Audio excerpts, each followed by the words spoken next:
With the NBA season less than a week away, the league is buzzing with final roster moves and preseason hype. But one of the biggest names in basketball isn't in a training camp. He's not practicing with a team. He's not even signed. Ben Simmons, a former #1 overall pick, a 3-time All-Star, and a defensive phenom, is officially unemployed. Meanwhile, the Sacramento Kings, a team that desperately needed a veteran point guard, just filled that role by signing Russell Westbrook. And that's the crux of the issue. The league is moving on, but Ben Simmons is standing still, seemingly stuck in a reality that no longer exists.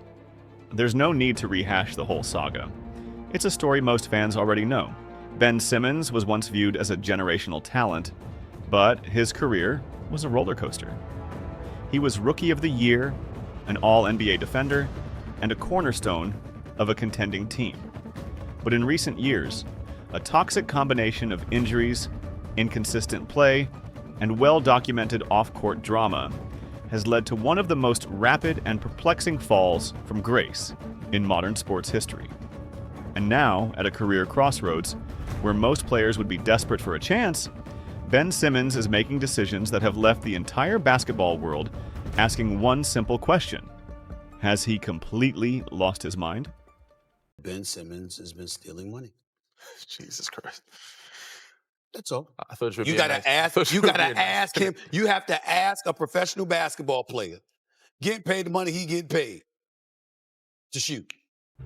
This offseason should have been Ben Simmons' redemption tour. After a disastrous stint with the Brooklyn Nets, he was a free agent, free to find a new home and a new role. And there was interest.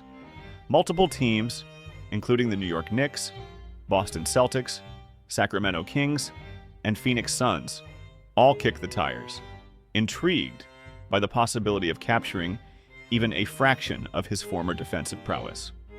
The most concrete offer came from the New York Knicks.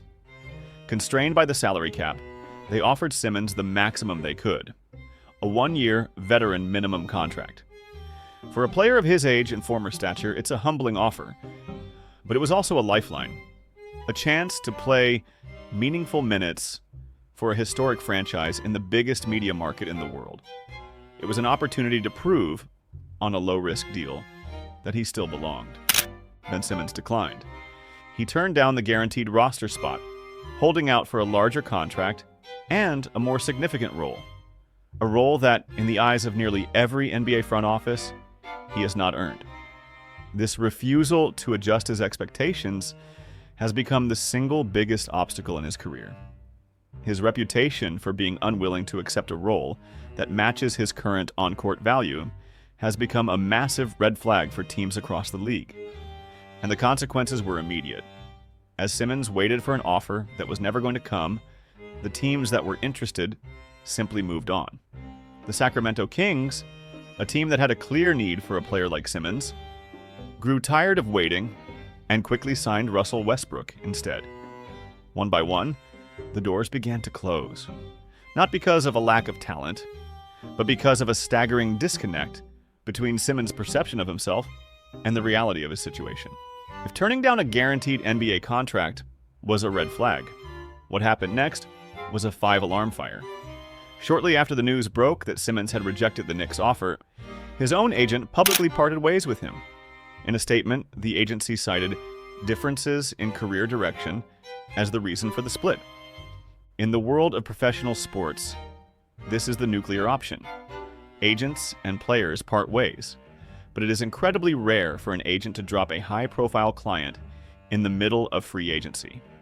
It's a move that signals to the entire league that a player has become impossible to work with, that their expectations are so unrealistic that even their own paid representative can no longer negotiate on their behalf. It suggests a client who is unwilling to listen, unwilling to compromise, and unwilling to face the hard truths of their market value. This wasn't just a business decision, it was a character indictment that echoed through every front office in the NBA. If your own agent, the person whose job it is to get you paid, gives up on you, why would any team take a chance? The move has left Simmons stranded on an island, without professional representation at the most critical juncture of his career. further cementing the narrative that he is the primary author of his own downfall. With no contract offers on the table and no agent to negotiate them anyway, the whispers started to grow louder. Rumors began to circulate throughout the league that Ben Simmons was seriously considering retirement. At just 29 years old, it seemed unthinkable. A player with his physical gifts and past accomplishments walking away from the game seemed impossible. Simmons himself took to Instagram to flatly deny the rumors with a one-word post: false. But in the NBA, perception often becomes reality. The fact that retirement was even being discussed was a sign of how far his stock had fallen. Teams and executives were already concerned about his motivation and his love for the game. And these rumors, whether true or not, only amplified those fears. His indecision, his unwillingness to accept a role, and the public drama with his agent have created a toxic cocktail of uncertainty. For organizations that invest millions of dollars in their players, Simmons has become the definition of a high-risk, low-reward prospect. He may not be retiring, but his actions have put his career on life support. Oh, but honestly, it's time to go, so I'm about to get on my game, all right? Just when it seemed like all hope was lost, a strange twist of fate offered Simmons one final, improbable lifeline. In a move that shocked the league, New York Knicks guard Malcolm Brogdon announced his sudden retirement from the NBA, just days before the start of the season. The unexpected decision left the Knicks with an open roster spot and an immediate need for backcourt depth. Almost instantly, the conversation turned back to Simmons. Reports began to surface that the Knicks, despite being rejected once before, still had a lingering interest. The door that seemed firmly shut has now been creaked open once more. But the terms have not changed. The only deal on the table is the same one Simmons already turned down: a one-year veteran minimum contract. New York has become, by a wide margin, the most probable and perhaps only landing spot for him.